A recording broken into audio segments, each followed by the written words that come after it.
FIIs and DIIs कुछ stocks में buying कर रहे हैं या अपने स्टेक्स को बढ़ा रहे हैं, तो उन सारे स्टॉक्स को इस वीडियो में डिस्कस करेंगे। बहुत हाई चांसेस हैं कि शायद आपने इन स्टॉक्स के बारे में पहले नहीं सुना होगा। जैसे पहला भी स्टॉक है फिलाटेक्स इंडिया लिमिटेड। काम क्या करते हैं ये? टेक्सटाइल्स मेनली जो है इनका काम है, पॉलिस्टर चिप्स वगैरह और भी जो भी फैब्रिक वगैरह के बिजनेस में ये है। मार्केट कैप अराउंड 3,000 करोड़ के आसपास का है। फाइनेंशियल्स आप देख सकते हैं बहुत अच्छे हैं। डिविडेंड भी कंपनी दे रही है। प्रोमोटर्स की होल्डिंग बहुत अच्छी है। प्लेजिंग कुछ भी नहीं है। डेट जो भी इनका है वो भी थोड़ा बहुत ये कम करते हुए दिखाई दे रहे हैं। आरओसी आरओई जो है इम्प्रेसिव नहीं है। जब ये इम्प्रेसिव नहीं है तो हम लोग जो भी लेवल्स डिसाइड करते हैं, राइट, किसी भी स्टॉक के चार्ट में जब हम लोग सोचते हैं कि यहाँ यहाँ यहाँ, जैसे मान लो हम लोग 3 लेवल डिसाइड करते हैं या 2 लेवल डिसाइड करते हैं, तो कभी भी इस तरह के पुराने अचीवमेंट्स जब उसको कम दिखें, जब किसी भी स्टॉक में कम दिखें, तो कोशिश करो नीचे वाले जो लेवल्स हैं उन्हीं को टारगेट करने का। ऊपर वाले को इग्नोर करना ही ज़्यादा सेफ रहेगा। आई होप बहुत इजी बात है ये समझना। अब देखो इस स्टॉक में हम लोग कहाँ एंट्री कर सकते हैं वो देखने से पहले इसमें प्रमोटर्स की होल्डिंग किस तरह से काम कर रही है वो देख लेते हैं। तो यहाँ पे ईयरली चार्ट में चले जाते हैं और शेयर होल्डिंग पैटर्न में प्रमोटर्स जो हैं इसमें काइंड ऑफ बुलिश ही दिखाई दे रहे हैं। लॉन्ग रन में देखेंगे तो इन्होंने अपना स्टेक बढ़ाया है, ठीक है। और इसमें यहाँ पे आप देखेंगे एफआईए ने कुछ बहुत थोड़ा सा स्टेक कुछ पॉइंट्स में कम किया है, लेकिन डीआईआईज ने, अपने म्यूचुअल फंड वालों ने बहुत अच्छा खासा स्टेक पब्लिक से खींचा है। तो जब भी म्यूचुअल फंड वाले अगर किसी इंडियन स्पेसिफिक कंपनी के लिए बुलिश हो जाते हैं तो उसमें अच्छे रिजल्ट्स या कुछ अच्छी न्यूज़ आने के चांसेस भी बढ़ जाते हैं, ठीक है। तो यहाँ पे शेयर होल्डिंग पैटर्न में तो सब कुछ ठीक ठाक दिखाई दे रहा है। प्रॉफिट्स एंड लॉसेस वगैरह भी देखेंगे तो इसमें आपको यहाँ से आपको ये बढ़ रहा है, देखिए इंक्रीज होते ही जा रहा है। कहाँ तक? यहाँ तक। फिर यहाँ से इसमें फॉल आया है और यहाँ पे अभी ये लास्ट 12 मंथ्स का जो डेटा है वो पिछले साल को बीट तो कर रहा है, लेकिन कुछ खास इंप्रेसिव तेज़ी नहीं है इसमें। तो यही चीज़ हमको कहाँ दिखेगी? इसके ईपीएस में दिखेगी। लेकिन उससे पहले इसका लॉन्ग टाइम का, ऑल टाइम का चार्ट देख लेते हैं। तो पहले भी इसमें ऐसे ही थोड़ी बहुत तेज़ी, फिर मंदी, फिर तेज़ी, फिर मंदी। मतलब इस टाइम का अगर चार्ट देखेंगे तो आपको तेज़ी दिखाई देगी। मतलब लॉन्ग रन में ये ऊपर गया है। तो बहुत लंबा आपको अगर होल्ड करने का आदत है तो आप इसको रख सकते हो, ले सकते हो, लेकिन इस टाइम पे नहीं। क्यों? क्योंकि हमने यहाँ पे देखा, देखो इसमें कभी भी एंट्री करना है तो बॉटम में करना ज़्यादा अच्छा रहेगा, ऊपर में नहीं, ठीक है। यहाँ पे एंट्री नहीं करनी है, यहाँ पे एंट्री करनी है। यहाँ पे एंट्री नहीं करनी है, यहाँ पे एंट्री करनी है। वैसे ही यहाँ पे अभी एंट्री नहीं करनी है, हमको वेट करना है इसमें बॉटम बनने का। बॉटम कैसे हम लोग पता करेंगे? आप बोलोगे सिर्फ हाई पे नहीं करना है, बॉटम पे करना है बोल रहे हैं, लेकिन करेंगे कैसे? तो मैंने आपको कई बार बताया है, बॉलिंजर बैंड यूज़ करो। अभी भी बहुत सारे लोग बॉलिंजर बैंड यूज़ नहीं कर रहे। कुछ लोगों के चार्ट में मैंने देखा, लेकिन कुछ लोग कुछ अलग ही टेक्निकल एनालिसिस के साथ डिस्कशन कर रहे होते हैं। बॉलिंजर बैंड बहुत ही सिंपल सा एक बैंड है जो आपको बता देता है कि अगर आप डेली कैंडल के चार्ट में या मंथली कैंडल के चार्ट में आप इन्वेस्टमेंट करते हो, तो अगर वो बॉलिंजर बैंड, जैसे ये अपर बॉलिंजर है, ये लोअर बॉलिंजर है, बीच में प्राइस चलते रहता है। अगर कभी चार्ट अपर बॉलिंजर के पास आया है तो यहाँ पे बाइंग करना डेंजरस है।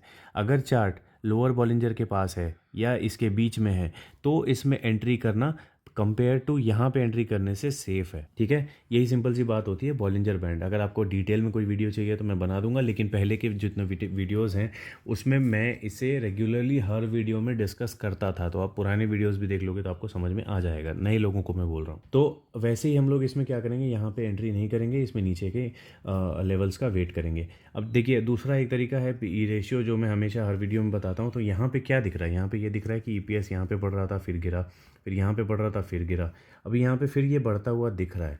लेकिन अगर हम लोग मान लो इसे 3 साल के चार्ट में भी देखते हैं तो भी पीई जो है अपने मीडियन से बहुत बहुत ज़्यादा ऊपर है और ईपीएस यहाँ पे बढ़ता हुआ दिख रहा है, ठीक है, लेकिन पीई नीचे नहीं है। ओके, तो इससे भी हमको ये पता चल रहा है कि अभी जो प्रेजेंट प्राइस है इसमें एंट्री करना सेफ इसमें नहीं होगा।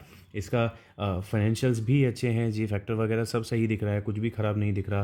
प्रोमोटर्स होल्डिंग, ये डिविडेंड वगैरह वगैरह जो भी है सब अच्छा है। ये हमने डिस्कस किया था कि रिटर्न ऑन इक्विटी और आरओसी जो है ये बहुत कम है। तो हम लोग इसमें नीचे के लेवल्स ही देखेंगे, कहाँ पे एंट्री करें अगर करना है तो। देखो मुझे ऐसा लगता है कि इसके चार्ट में कभी भी अगर ये 45 के नीचे जाना शुरू करता है तभी इसमें डिस्कशन किया जा सकता है कि एंट्री कहाँ पे करनी है।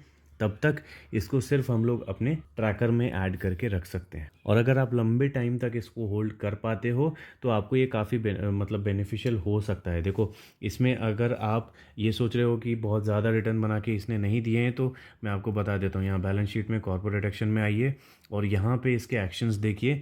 इन्होंने कई बार इसे स्प्लिट किया है, देख रहे हो फेस वैल्यू यहाँ पे चेंज हुई है। तो कई बार इसे स्प्लिट किया है जिसकी वजह से इसमें प्राइस के चेंजेस दिखाई दे रहे हैं। तो इसीलिए अगर इस स्टॉक में आप बॉटम में, अच्छे खासे बॉटम में अगर एंटर कर पाते हो तो या तो स्विंग ट्रेडिंग के हिसाब से शॉर्ट टर्म में प्रॉफिट बना सकते हो, या लॉन्ग रन में बनाना है तो इसे होल्ड करके जब तक आपके इसके प्रॉफिट्स ठीक ठाक बढ़ते हुए दिखते हैं और जब तक इसके प्रमोटर्स अपनी कॉन्फिडेंस को लूज़ नहीं करते हुए दिखते, तब तक आप इसमें होल्डिंग बना के रख सकते हो, अच्छा खासा प्रॉफिट बना सकते हो। दूसरा स्टॉक है HPL electric power limited. Comment करके बताना आपको इसके बारे में पता था या नहीं। इसका भी मार्केट कैप लगभग उतना ही है और प्रोमोटर्स की होल्डिंग बहुत ज़्यादा है। इसमें से प्लेजिंग कुछ भी नहीं की हुई है, डिविडेंड ये भी कंपनी देती है और फाइनेंशियल्स मैक्सिमम है।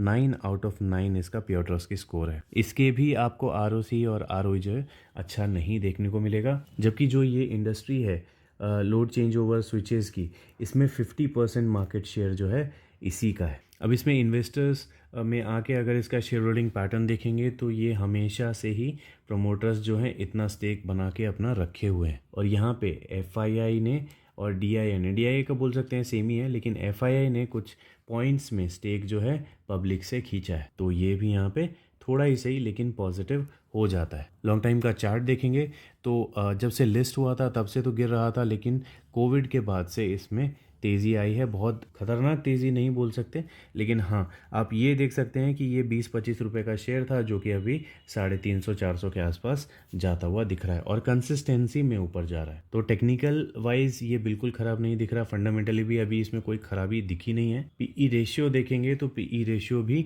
लॉन्ग रन में ऊपर जाता हुआ ही है। एक कंसिस्टेंसी की कमी है, जैसे ये देख सकते हैं, ये कोई इंप्रूवमेंट नहीं बोलेंगे हम लोग, वैसे ही यहाँ पे भी ये कोई इंप्रूवमेंट नहीं बोलेंगे। हाँ, लास्ट के 3 आप पहाड़ देखोगे तो ये आपको बढ़ता हुआ दिखेगा, लेकिन PE अभी भी अपने मीडियन से बहुत ज़्यादा ऊपर है। तो इन्वेस्टमेंट करने के लिए अभी सही टाइम मेरे हिसाब से इसमें नहीं है। तो इसमें एंट्री कहाँ पे करेंगे? देखिए, मेरे हिसाब से अगर आपको कभी भी ये 200 के नीचे जाता हुआ दिखे, मतलब इस सपोर्ट के नीचे जाता हुआ जब दिखे, तब हम लोग इस स्टॉक के बारे में डिस्कस कर सकते हैं। नो डाउट इसमें एंट्री भी कर सकते हैं। मुझे इस तरह का स्टॉक ये दिखाई दे रहा है, लेकिन क्या ये 200 तक जाएगा?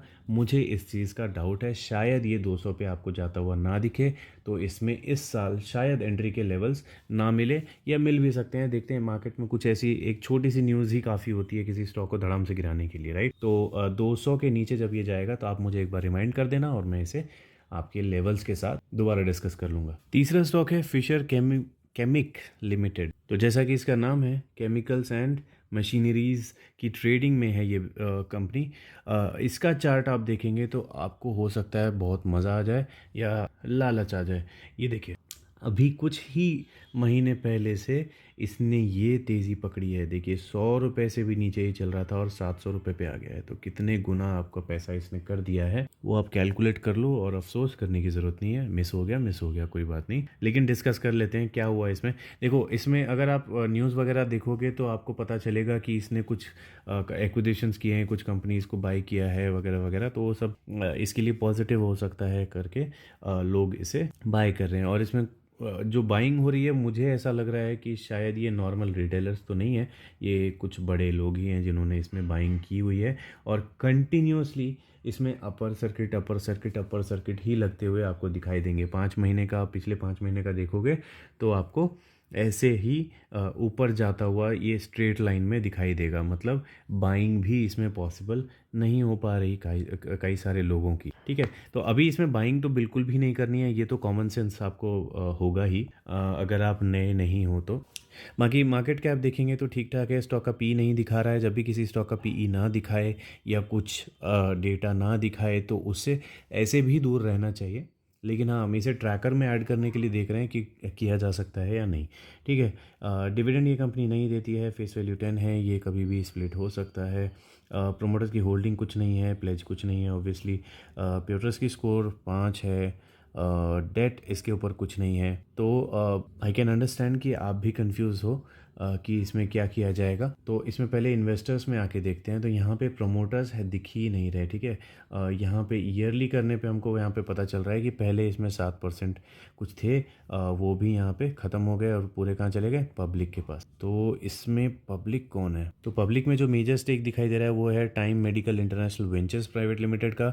तो इसी कंपनी को इसने खरीदा है, जिसके बाद से आपको इसमें दिखाई दे रहा है बम्पर तेज़ी, ठीक है। न्यूज़ वगैरह जो आप देखोगे उसमें आपको यही कंपनी का नाम दिखाई देगा। तो ये हो सकता है कुछ टाइम में प्रोमोटर्स में शिफ्ट हो जाए, मुझे उतना ज्ञान नहीं है इन सब चीज़ों का, लेकिन मेरा गेस है कि शायद ये कुछ टाइम में आपको प्रमोटर्स में दिखना शुरू हो जाएगा। तो उस टाइम में आपको 62% के आसपास होल्डिंग्स दिख सकती है। अभी शंकर वरदराजन कौन है मुझे नहीं पता, लेकिन अच्छा खासा स्टेक इनके पास भी इसका है, ठीक है। तो इन्वेस्टर्स में तो कुछ नहीं है करने लायक। बाकी प्रमोटर्स में FII में 5% का स्टेक यहाँ पे ऐड होता हुआ दिखा है, DII में 1.68% का ऐड होते हुए दिखा है।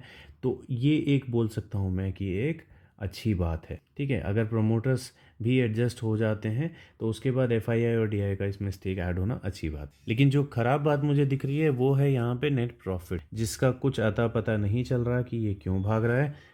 तो मैं यहाँ पे ही इससे थोड़ा अलग हो जाऊँगा। बाकी CAGR वगैरह देखेंगे तो आपको CAGR बहुत बम्बास्टिक दिखेंगे। तो खैर चलिए, मैं तो बाहर हूँ तो हूँ, लेकिन इसे ट्रैक में ज़रूर करता रहूँगा। PE रेशियो इसका देखेंगे तो PE रेशियो अभी अपने मीडियन के थोड़ा ऊपर है। EPS यहाँ बढ़ता हुआ दिखाई दे रहा है। अगर इसे 3 साल के चार्ट में देखेंगे तो ये अपने मीडियन के पास दिखाई देगा और EPS इसका स्टिल बढ़ता हुआ है। लेकिन मैं फिर भी इसमें एंट्री अभी नहीं करूँगा, इतना भागने के बाद तो बिल्कुल भी नहीं। कब इसमें एंट्री कर सकते हैं, देखिए एंट्री मैं तब तक नहीं करूँगा जब इसके पूरे डिटेल्स क्लियर नहीं होते मुझे। बाकी अभी ये 700 पे है। मेरे टेक्निकल एनालिसिस से मुझे तो ये 200 के नीचे में ठीक लग रहा है, लेकिन 700 का शेयर अगर 200 के नीचे जाता है तो उसमें कोई बहुत बुरा कुछ हो जाएगा ना, तभी वो इसके नीचे जाएगा। तो मेरा ये मानना है कि ये 200 के नीचे जाएगा नहीं, ठीक है। तो इसका क्या मतलब है, इसका मतलब ये है कि इस साल पूरे 2024 में मुझे ये मेरे लेवल्स के आसपास नहीं मिलेगा, और अगले साल शायद हमारे लेवल्स कुछ 400, 500, 600 बन सकते हैं। तब हम इसमें एंट्री करने के बारे में सोच सकते हैं दोबारा से, इसके फंडामेंटल्स एंड टेक्निकल्स को एनालाइज करके, ठीक है। तो अभी फ़िलहाल इस स्टॉक से मैं दूर रहूँगा। अभी इस वीडियो में हम लोग यही 3 स्टॉक्स डिस्कस करते हैं। अगला जो वीडियो होगा उसमें भी FII या DII ने अपने स्टेक्स को बढ़ाया है। तो अगले स्टॉक में MMTC को, मिंडा कॉप को, शैलेट होटल्स को और JNK बैंक्स को हम लोग डिस्कस करेंगे उनके इन्वेस्टमेंट लेवल्स के साथ, ठीक है, कहाँ उसमें इन्वेस्टमेंट किया जा सकता है इसके साथ। तो इस वीडियो में इतना ही, मिलते हैं अगली वीडियो में।